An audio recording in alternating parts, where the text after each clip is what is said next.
जय गुरुदेव दोस्तों, श्री कृपा एकेडमी के द्वारा चलाई गई एमसीक्यूज एचपी ज्योग्राफी की सीरीज में आपका स्वागत है। आज भी हम इंपॉर्टेंट क्वेश्चंस के बारे में जानकारी हासिल करेंगे, साथ ही साथ उसके साथ एडिशनल इंफॉर्मेशन को भी देखेंगे। आज का हमारा पहला क्वेश्चन है कि the outlet of Rewalsar lake is at, कि जो रिवाल्सर लेक है जो कहाँ पे है, ये लेक जो है आपके जिला मंडी में है। तो बोला जा रहा है कि इस लेक का जो आउटलेट है कौन सी जगह पे है। ठीक है, तो रिवाल्सर लेक का जो आउटपुट है वो कहाँ पे है, ये है नागचला में। नागचला कहाँ पे है, नेरचौक के समीप, सुंदरनगर का जो रास्ता है उसके समीप ही वहां पे एक जगह है नागचला, वहां पे रिवाल्सर झील का आउटलेट निकलता है। और पिछले पेपर के क्वेश्चन, पिछले एमसीक्यूज में हमने देखा था कि रिवाल्सर वो ऐसी जगह है जहां पे आपको क्या दिख रहा है, 3 रिलीजन्स के श्राइन दिख रहे हैं। जैसे हमने बोला था कि जो हिंदुइज्म है यहाँ पे लोमेश ऋषि जी का मंदिर है। बुद्धिज्म की बात करूं तो यहाँ पे गुरु पद्म संभव जी का ध्यान स्थल भी राय चुका है ना। और साथ में अगर मैं सिखिज्म की बात करूं तो यहाँ पे गुरु गोविंद सिंह जी का संबंधित क्या है, आपका गुरुद्वारा भी है। तो ये है आपका रिवाल्सर। ठीक है, अगले क्वेश्चन की तरफ हम बढ़ते हैं। अगला क्वेश्चन है आपका, Which among of the following lake is also acted as a World Wildlife Sanctuary of HP, कि यहाँ पे ऐसी कौन सी झील है जो हिमाचल की वर्ल्ड वाइल्ड लाइफ सेंचुरी या फिर हम बोल सकते हैं पक्षी वन्य जीव अभयारण्य एक्ट करती है। तो पक्षी वन्य जीव अभयारण्य आपको पता है हिमाचल में एक ही है, और वो कौन सा है, पोंग लेक वाला है। ठीक है, अब इस पक्षी वन्य जीव अभयारण्य का निर्माण कैसे हुआ। कहा जाता है कि जब पोंग बांध का निर्माण हुआ, पोंग डैम का निर्माण हुआ कब, 1975 में। और कौन सी रिवर में, ये ब्यास रिवर में, और जिला कांगड़ा में आपको देखने को मिलेगा। इस डैम का दूसरा नाम क्या है, महाराणा प्रताप सागर। इस डैम का दूसरा नाम क्या है, महाराणा प्रताप सागर। बोला जाता है कि जब इस डैम का निर्माण हुआ तो प्रवासी पक्षी जो थे, जैसे आपके साइबेरियन क्रेन्स हो गए, रशिया से हो गए, या ऊपर वाले रीजन से जो ग्रुप से पक्षी आते हैं माइग्रेट करने के लिए, पाकिस्तान के मुल्तान में, हिमाचल वाले रीजन में आते थे। तो जब यहाँ पे डैम बन गया तो उनका जमावड़ा ज्यादा हो गया। ठीक है, और उनकी सिक्योरिटी पर्पस के लिए, 1983 में क्या बनाया गया, इसको world wild life sanctuary declare किया गया। ठीक है, इसको क्या डिक्लेयर किया गया, वर्ल्ड वाइल्ड लाइफ सेंचुरी को 1983 में। साथ ही साथ यहाँ पे जो फेमस पक्षी है, जो फेमस बर्ड है वो कौन सा है, वो है रेड नेक्ड ग्रेवे, एक प्रकार की बतख है जिसके गले पे लाल पट्टी आपको सारी देखने को मिलेगी। ठीक है जी, तो आपने ये देखना है कि ये जो पोंग लेक है ये बेसिकली महाराणा प्रताप सागर है, और ब्यास रिवर इसी लेक के बाद, डैम के बाद मेरठ से हिमाचल प्रदेश को एग्जिट करती है। अगला क्वेश्चन है आपका, which lake is in the shape of a sleeping women, की सोई हुई महिला। ठीक है, सोई हुई महिला की आकृति वाली झील, सोई हुई महिला आकृति वाली झील। तो हम ले चलते हैं एक स्टोरी के पीछे आपको। ठीक है, जो जिला सिरमौर है वहां पे जमदग्नि ऋषि, या जिनको मलाना में जामलू देवता के नाम से जाना जाता है, बोलते हैं जमदग्नि ऋषि यहाँ पे रहते थे अपने परिवार के साथ, माता रेणुका, परशुराम और अन्य संतानों के साथ। कहा जाता है कि ऋषि जमदग्नि के पास गुरुकुल भी था यहाँ पे, और कश्यप ऋषि ने क्या किया था, उनके सेवा भाव या उनकी जो शिक्षा पद्धति से खुश होकर उन्होंने कामधेनु गाय उनको गिफ्ट में दी, और बोला कि हे ऋषि, आपकी जो भी इच्छा है या जो भी आपकी मनोकामना हो गई वो कामधेनु गाय से आप प्राप्त कर सकते हैं। ठीक है, तो वो इच्छा की पूर्ति करने के लिए कामधेनु गाय जो है ऋषि जमदग्नि को दी गई थी। उस टाइम पे एक महत्वपूर्ण राजा था जो पूरे वर्ल्ड पे रूल कर रहा था, जिसका नाम था सहस्त्र अर्जुन। ठीक है जी, सहस्त्र अर्जुन जो था, उन्होंने राजा ने क्या किया, ऋषि से डिमांड रखी गाय की। ऋषि ने मना कर दिया कि ये भौतिक सुखों के लिए नहीं है, ये तो आपके क्या है, मानव कल्याण के लिए गाय हमारे को दान में दी गई है। अब राजा वहां से चला आएगा, जब राजा के बेटों को इस बात का पता लगेगा कि राजा को वो गाय चाहिए, तो वो बलात् वहां से गाय को लेके आएंगे, और उस इंट्रूजन के टाइम जो है जमदग्नि ऋषि की वो हत्या कर देंगे। ठीक है, जब माता रेणुका जंगल से फल फूल लेके वापिस आ रही है तो उन्होंने पति को भी देखा और वहीं से गिर जाएंगी, और वहां पे एक झील का निर्माण हो जाएगा, और वो झील जो है वो कौन सी हो गई, आपकी श्री रेणुका जी लेक। ठीक है, श्री रेणुका जी लेक। और ये रेणुका जी लेक जो है कैसी आकृति में दिख रही है, स्लीपिंग वुमेन की शेप में दिख रही है। ठीक है, और रहा कल का क्वेश्चन, कल मैंने एक क्वेश्चन भी पूछा था आपसे पिछले वीडियो में कि हिमाचल की सबसे बड़ी नेचुरल फ्रेश वाटर लेक कौन सी है, प्राकृतिक झील कौन सी है, तो वो भी कौन सी है, आपकी रेणुका जी झील। इसका जो अनुपात है वो क्या है, 3.214 सरकमफ्रेंस है, जो परिधि है। ठीक है, सरकमफ्रेंस है, और ये क्या है, आपकी largest natural fresh water lake of HP, ठीक है, हिमाचल प्रदेश की सबसे बड़ी प्राकृतिक नेचुरल झील, ठीक है जी। तो आपने ध्यान रखना है इसको। अच्छा, यहाँ पे एक बोला गया कि स्लीपिंग लेडी ऑफ केलोंग क्या है, ये ग्लेशियर है, और ये कहाँ पे देखने को मिलेगा, लाहौल स्पीति में। यूला टांडा एक लेक है, ये कहाँ पे है, किन्नौर में। और मानतलाई झील भी कहाँ पे है, कुल्लू है। जहां क्वेश्चन की तरफ हम बढ़ते हैं, अगला क्वेश्चन है आपका, Gang Bhairav natural pond is in which district. Gang Bhairav जो प्रमुख आपका नेचुरल पॉन्ड है, प्राकृतिक एक आपका सोर्स है पानी का, वो कहाँ पे स्थित है। अब इसके लिए भी आपको एक स्टोरी सुननी पड़ेगी। कहा जाता है जब स्वामी कार्तिकेय भगवान शिव से रुष्ट होकर चले जाएंगे, कहां पे रुष्ट हो जाएंगे, कहां पे चले जाएंगे, क्रौंच पर्वत चले जाएंगे। और ये कहां पे है, कोयम्बटूर में है, तमिलनाडु रीजन में, ठीक है। क्रौंच पर्वत पे चले जाएंगे तो पिता को पुत्र की चिंता तो होती है। तो स्वामी कार्तिकेय को असिस्ट करने के लिए भोलेनाथ ने किसको भेजा था, अगस्त्य ऋषि को। अगस्त्य ऋषि जो भगवान शिव के अनन्य उपासक थे, जो धर्मशाला के समीप डल झील है, वहां पे उनका तपोभूमि थी, वहां वो तपस्या करते थे। तो भगवान शिव के कहने पे अगस्त्य ऋषि जो साउथ इंडिया में जाएंगे। अब कहा जाता है कि साउथ इंडिया में एक टाइम पे भयंकर सूखा पड़ गया। अब वहां से अगस्त्य ऋषि को बोला गया कि भगवान शिव ने आश्वासन दिया था कि कभी भी तुम्हें वहां पे कोई जरूरत होगी तो मैं हर पल तुम्हारे साथ रहूंगा। तो अगस्त्य ऋषि को जो है वो वहां से भोलेनाथ के पास भेजेंगे कि वहां पे पानी की कमी जो उसको दूर किया जाए। तो कहा जाता है भगवान शिव ने अपनी जटाओं से जो गंगा जी निकलती है उनकी एक छोटी सी धारा जो है उनके कमंडल में दे दी थी, और बोला कि वहां पे जाके उस नदी को आप जो है वहां पे प्रवाह कर दो, ये निरंतर बहती रहेगी। तो बोला जाता है कि ऋषि जो है अगस्त्य ऋषि अपने कमंडल में उस गंगा जी का छोटा सा जल है या थोड़ा सा जल है उसको लेके जा रहे हैं। अब कांगड़ा के समीप ही आपका गग्गल वाला जो रीजन है, मटोर वाला रीजन है, इसके बीच में यह जगह है गंग भैरव। कहा जाता है जब आकाश मार्ग से अगस्त्य ऋषि वहां से जा रहे हैं तो नीचे एक गवाला था। तो गवाले पशु प्रेमी होते थे, हर गाय का पशु का नाम रखते थे, और उनमें से एक गाय का नाम था गंगा। तो बोला जाता है कि वो गाय चल रही है, गंगा चल रही है, और वो एक घाट की तरफ जा रही है। तो गवाला पीछे बैठ के ही पहाड़ी लैंग्वेज में बोलेगा, ओए गंगा तू तो चली, कि तू कहां चली है गंगा, ठीक है। अब नेचुरल सी बात है, जब आप अपने वे में जा रहे हैं, अपने होश में जा रहे हैं, आप कहीं भी जा रहे हैं, अपने कंसंट्रेशन में कहीं जा रहे हैं, आपका नाम कोई अचानक बुला ले या पुकार ले तो आप ठिठक जाओगे तुम देखेंगे। तो वैसा ही हुआ। बोला जाता है कि आकाश मार्ग में जब ऋषि अगस्त्य जो थे कमंडलू में गंगा जी को लेकर जा रहे हैं, नीचे गवाले ने अपनी गाय को जब आवाज लगाई तो गंगा जी ने सोचा मुझे आवाज लगा रहे हैं, और वैसे देखने के लिए वो छलक उठी, और वहां से कुछ एक बूंदे जो है यहाँ पे गिरी, और यहाँ पे आपका वो नेचुरल गंगा जी का सोर्स बन गया। अब भगवान शिव ने जितने भी देवीय स्थान है वहां पे भैरवों को अपॉइंट किया है ताकि उन प्राकृतिक सोर्सों की रक्षा हो सके। तो यहाँ पे अपॉइंट कौन किए, गंग भैरव। और तब से ये तीर्थ स्थल जो है, गंगा जी का जो एक पानी का ड्रॉपलेट गिरा था वहां से एक पॉन्ड क्रिएट हो गया, और वहां पे गंग भैरव को तैनात किया गया, तो ये स्थान बन गया गंग भैरव। तो ये कौन से जिले में है, ये है जिला कांगड़ा में। अब आगे की स्टोरी समझो, आगे क्या बोला जा रहा है कि जब ऋषि अगस्त्य इस कमंडलू को लेकर साउथ इंडिया में चले गए तो नासिक के पास जो कमंडलू गिर जाएगा, वहां से गोदावरी निकल चलेगी। वो रिवर कौन सी निकली, गोदावरी। तभी तो गोदावरी को दक्षिणी गंगा भी कहा जाता है, क्योंकि भगवान शिव से ये गंगा को लेके गए थे, दक्षिण में जाके गंगा का स्वरूप बहा, तब इसको दक्षिणी गंगा कहा गया। अगले क्वेश्चन की तरफ हम चलते हैं। अगला क्वेश्चन है आपका, रुक्मणी कुंड लाइज इन विच डिस्ट्रिक्ट। तो रुक्मणी जो है, अब देखो ना कई बुक्स में क्या लिखा हुआ है कि हिमाचल में इकलौता रुक्मणी मंदिर कहां पे है, कहीं नहीं है वर्तमान में, याद रखना। अब वो सोचते हैं रुक्मणी कुंड जो बिलासपुर में है, वही कृष्ण जी की जो वाइफ थी रुक्मणी माता, उनका वो स्थान है या उनका कुंड है। नहीं, ऐसी स्टोरी नहीं है।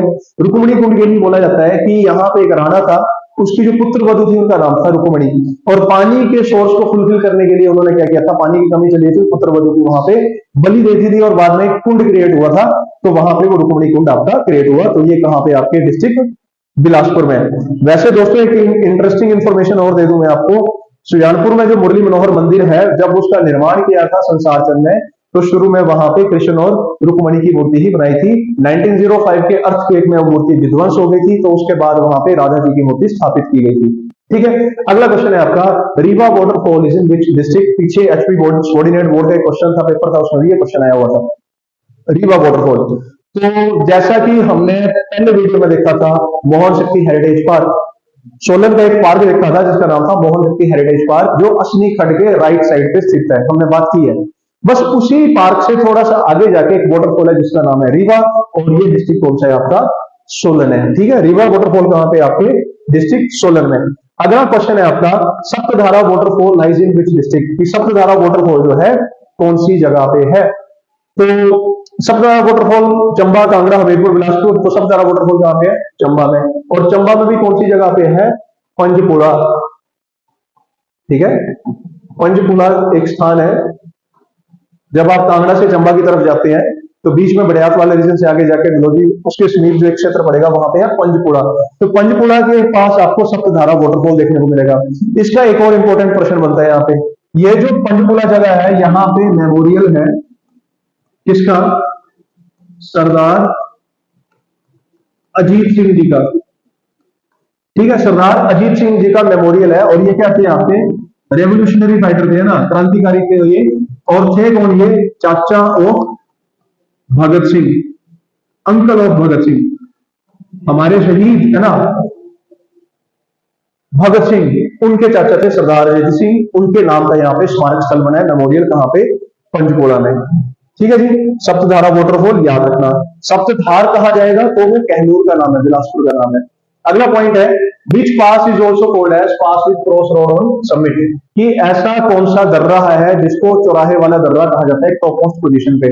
तो दोस्तों जब आप लद्दाख के लिए जाते हैं तो रोहतांग पास क्रॉस करोगे या फिर टनल से जाओगे, फिर आप लाहौल स्पीति वाले रीजन में जाएंगे। लाहौल वाली साइड जैसे आपने रोहतांग टनल क्रॉस की तो ये वाला रीजन चला गया स्पीति घाटी के लिए, ये वाला लाहौल के लिए आएगा। यहाँ पे एक जगह है कांदी, ठीक है, कांदी से ये उदयपुर वाला रास्ता चला गया और ये चला गया कैलोंग के लिए या फिर ले के लिए। ठीक है, यहीं पे आपको क्या दिखेगी? सूरजताल लेक दिखेगी। और इसी के साथ आपको एक पास दिखेगा जिसका नाम है बारालाचा पास। तो बारालाचा पास जो है वहां से आपके देखोगे ये वाला रास्ता ले के लिए, ये वाला लाहौल के लिए, यहाँ से ट्रैक आपका चंद्रताल के लिए जाता है, पांगी के लिए जाता है। तो अलग अलग जगहों के यहाँ पे रास्ते निकल रहे हैं, चौराहे टाइप से। ये फील दिखेगा आपको, वो है आपका बारालाचा पास जो क्वेश्चन में पूछा गया है कि pass with cross road on summit, ये कौन है? बारालाचा। और बारालाचा पास याद रखना किसके बीच है? हिमाचल और लद्दाख के बीच का ये है दर्रा। ठीक है, अगले क्वेश्चन की हम बात करते हैं। 9th क्वेश्चन क्या है हमारा? सुखधार, गंदलासर या Sukhsar, Gandlasar, Neelsar etcetera lakes are situated on which Dhar, कि सुखसार हो गई, गंदलासर हो गई, नीलसर हो गई, ये झीलें कौन सी धार पे स्थित हैं? तो जैसा कि आपको पता है ये सारी की सारी झीलें कौन सी हैं? जिला मंडी में है। ये सारी की सारी झीलें कहां पे? जिला मंडी में। और मंडी में भी कौन से स्थान पे है ये? रिवाल्सर में। तो आपको जब धारें पढ़ाई गई है तो आपने क्या देखा था कि रिवाल्सर इज सिचुएटेड ऑन वैरकोट धार। रिवाल्सर कौन सी धार पे स्थित है? वैरकोट धार, जो सिकंदर धार का ही एक्सटेंशन है। ठीक है, तो यहाँ पे क्या बोल रहा है? सुखसार, गंदलासर, नीलसर, ये सारे के सारे कौन सी धार पे हैं? वैरकोट धार पे हैं। वैरकोट धार पे आपको 7 अलग अलग लेक्स दिखेंगी। यहाँ पे 7 अलग अलग लेक दिखेंगी, तो इसको सर की धार भी बोला जाता है। ग्रुप ऑफ 7 लेक मत करना, वो लावाडल को बोला गया जो चंबा वाले रीजन में धौलाधार के समीप, धौलाधार के ऊपर है। ठीक है, सर का मतलब होता है सरोवर या झील, सर की धार भी बोला गया। अब 7 झीलें कौन कौन सी हैं? एक है आपका सुखसर, मतलब सूखी हुई झील है, ये ड्राई लेक है। ठीक है, एक है गंदलासर, मतलब मटमैले पानी की झील। एक है संगदारसर, मतलब ऐसी झील जिसमें घास भी है, बरुआ ग्रास जो होता है वो भी है इसमें। एक है आपका मिठासर, मिठासर मतलब मीठे पानी की झील। एक है नीलासर, कि यहाँ पे इतना क्रिस्टल क्लियर वाटर है कि आकाश का प्रतिबिंब आपको दिख जाएगा, तो नीली कलर दिखेगा, वो तो आपकी नीलासर। एक है आपकी कालासर, कालासर आदि जो ब्लैक वाटर लेक है। और सबसे इंपॉर्टेंट कौन सी है? कुंत भयोग, या इसको नक थोड़ी कुंत माया, कुंत भयोग लेक भी बोला जाता है। ठीक है, ये जो कुंत भयोग लेक है ये किसके द्वारा क्रिएट की गई थी? अर्जुन के द्वारा। किसके लिए? माता कुंती के लिए। जब उनको प्यास लगी थी तो अर्जुन ने अपने बाण से ये लेक क्रिएट की थी, तो कुंत भयोग लेक हो गई। और ये टाइम कौन सा है? जब लाक्षाद्री से बच के पांडव और माता कुंती जंगल की तरफ यहाँ पे आएंगे घूमने ना, मतलब यहाँ से बच के निकल आएंगे, उस समय की बात है। अज्ञातवास, 12 साल के वनवास, उस समय की बात नहीं है, उससे पहले की बात है, जब शिक्षा ग्रहण करके दुर्योधन जो था लाक्षागृह का निर्माण करेगा, इनको मारने के लिए षड्यंत्र करेगा। उस टाइम माता कुंती पांडवों के साथ आ गए थे, उस समय की बात है ये। अगली आपका क्वेश्चन है, which peak is also called as Manimahesh of Lahaul, कि लाहौल के मणिमहेश के नाम से किसको जाना जाता है? ठीक है, लाहौल का मणिमहेश। तो लाहौल के जो प्रमुख देवता हैं, जिनको देवताओं का भी राजा बोला गया है, वो कौन है? घेपण देवता। वो कौन से हैं? घेपण देवता। और अंग्रेजों ने घेपंग को घेपंग लिख दिया, ठीक है, घेपण देवता को गेपंग करके स्पेलिंग वहां पे लिख दी है, तो गेपंग या फिर इसको गेपांग भी पढ़ देते हैं, लेकिन लोकल भाषा में याद रखना इनको क्या बोला जाता है? घेपण देवता। और घेपण देवता का जो पीक है, इसको बोला गया है कि it resemble Matterhorn peak of Switzerland. कि स्विट्जरलैंड की जो मैटरहोर्न पीक है उससे ये रिजेंबल करती है, तो इसको मैटरहोर्न ऑफ एक्सट्रीम भी बोला गया है, ठीक है। तो आपने क्या देखा यहाँ पे? गेफंग पीक जो है या घेपण राजा की जो चोटी है उसको मणिमहेश बोला गया है, कहां का? लाहौल घाटी का, ठीक है जी। और यहाँ पे ना हर साल जो है देवता को समर्पित एक यात्रा भी होती है, जिसको बोलते हैं द्रिलबुरी यात्रा। तो इसमें क्या किया जाता है? पूरी पहाड़ की परिक्रमा ली जाती है लोगों के द्वारा। अगला है through which pass Guru Nanak Dev ji entered Kullu district from मंडी। गुरु नानक देव जी जो मंडी में आए थे, किसके टाइम पे? मंडी में आए थे राजा अजवर सेन के टाइम, ठीक है। राजा अजवर सेन के टाइम आए और इनको पता था एक गर्म पानी के चश्मे में के बारे में, जो भगवान शिव के क्रोध से अभी तक उबल रहा है। कौन सा? मणिकरण, ठीक है। कहां पे गए थे ये? मणिकरण गए थे। तो यहाँ पे इन्होंने तपस्या वगैरह की और वहां पे जो गुरुद्वारा साहिब है वो मणिकरण साहिब के नाम से विख्यात है, ठीक है। तो जब ये मंडी में आए, मंडी से ये कुल्लू में जो एंटर किए थे, कौन से पास से गए थे? दुलची पास से होके गए थे। दुलची पास इंपॉर्टेंट क्यों है? इसी तरह से आपके बाकी भी ट्रेवलर्स जो थे क्रॉस किए थे मंडी से कुल्लू में। जैसे इसी से आपके गुरु गोविंद सिंह 10वें सिख गुरु जो है वो क्रॉस किए थे। इसी से ही विलियम मोरक्राफ्ट जो 1820 में आया था, जो क्या करता था? चमुर्थी नस्ल के घोड़ों का या फिर घोड़ों का व्यापारी था, वेटनरी डॉक्टर था, साथ में साथ एक ट्रैवलर भी था, जिसने अधिकांश क्षेत्रों पे ट्रैवल किया होता है ना, विलियम मोरक्राफ्ट जो है 1820 में। तो दुलची पास ये इंपॉर्टेंट है हिमाचल की हिस्ट्री के लिए। याद रखना ये किसके बीच है? मंडी और कुल्लू के बीच। यहीं से होकर गुरु गोविंद सिंह, गुरु नानक देव जी और विलियम मोरक्राफ्ट जो है मंडी एंटर करेंगे। अगला क्वेश्चन है which among of the flowing is the highest peak of Mandi. कि इनमें से हिमाचल के मंडी जिले की सबसे ऊंची चोटी कौन सी है? कई बार पेपर में क्वेश्चन आया हुआ है और वो आपको आंसर पता ही है। कौन सी पीक है वो? नागरू पीक है। और नागरू पीक की जो हाइट है दैट इज 4400 मीटर, याद रखना। और ये कौन सी रेंज में है? ये है धौलाधार श्रृंखला पे। कौन सी श्रृंखला पे है ये? धौलाधार पर्वत श्रृंखला पे है ना। जैसे ब्रोड से आगे वाला रीजन जो पड़ेगा उस साइड पे आपको ये पीक देखने को मिल जाएगी। एक चीज और याद रखना, यहाँ पे हमने बोला 4400 मीटर। ये 4400 जो है ना बड़ा इंपॉर्टेंट डाटा है, दो जगह पे देखने को मिलेगा। एक तो आपने क्या देखा? ये नागरू पीक की हाइट है, ठीक है। एक और क्या है? ये हिक्किम विलेज की हाइट भी है। हिक्किम विलेज की हाइट है और हिक्किम विलेज जो कहां पे है? लाहौल स्पीति में, ठीक है। और ये किसके लिए फेमस है? ये फेमस है वर्ल्ड हाईएस्ट पोस्ट ऑफिस के लिए। विश्व का सबसे ऊंचा डाकघर वो कहां पे? हिक्किम विलेज में। और इसका एल्टीट्यूड क्या है? 4400 मीटर, ठीक है। कोमिक विलेज से पिछला स्टेशन। कोमिक जो है वर्ल्ड हाईएस्ट आपका क्या मोटरेबल रोड है, ठीक है। कोमिक जो है वो क्या है? World highest village connected with motorable road. और इसकी हाइट कितनी है? 4723 मीटर के आसपास, जो ऊपर तक जा रहा है। वैसे कॉमिक विलेज की हाइट आपको नेट पे 4600 समथिंग दी गई होगी, जहां तक ये कनेक्ट है। जो गोम्पा है आपका कॉमिक गोम्पा, जो मेथड फ्यूचर बुद्धा की जहां पे मूर्ति रखी गई है, that is the actual altitude 4724 meter. वहां तक आपका रोड कनेक्टिविटी देखने को मिलेगी, ठीक है। तो ये कुछ एक चीजें आपने देख ली। अगले क्वेश्चन की हम बात करें, 13वां क्वेश्चन है rising star, moon peak, Cholan peak are the important peaks of which district. Simple सी बात है, ये है आपका जिला कांगड़ा। राइजिंग स्टार आपको योल कैंट जो आर्मी वाला रीजन उसके बिल्कुल सामने मिल जाएगी। मून पीक आपको धर्मशाला डिस्ट्रिक्ट, चोलन पीक भी आपके ऊपर वाले रीजन में धौलाधार श्रृंखला में आपको देखने को मिलेगी। तो इसका सीधा आंसर है आपका जिला कांगड़ा, ठीक है। अगला क्वेश्चन है आपका the longest tributary of Spiti river is.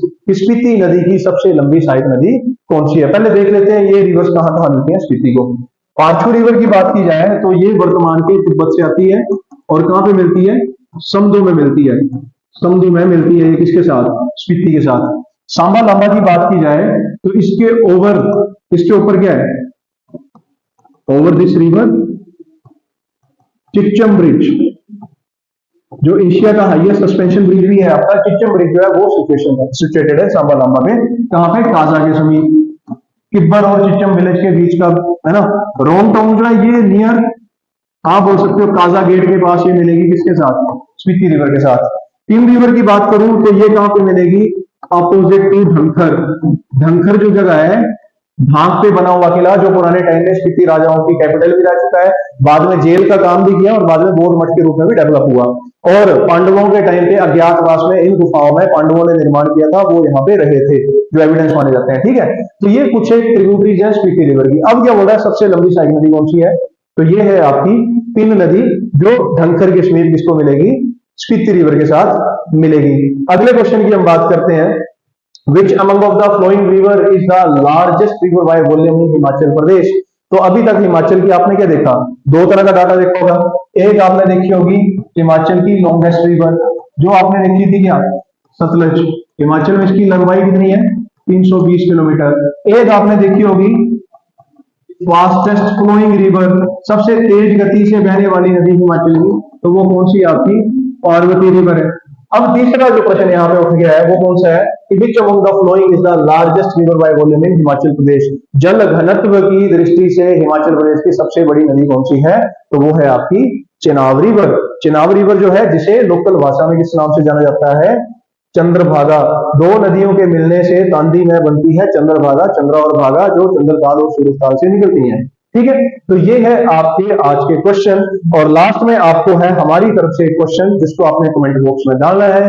ये है क्वेश्चन कि विच pass is also called as भृगुतुंग, कि किस दर्रे को या किस स्थान को भृगुतुंग के नाम से भी जाना जाता है, ठीक है। तो ये आपके लिए इंपॉर्टेंट क्वेश्चन है, जिसको आपने कमेंट में हमें आंसर उसका करना है। बाकी दोस्तों हमें ये बता सकते हैं आपको हमारे वीडियो कैसे लग रहे हैं, और किस अलग सब्जेक्ट पे आप एमसीक्यूज चाहते हैं, वो भी हमें बता दें।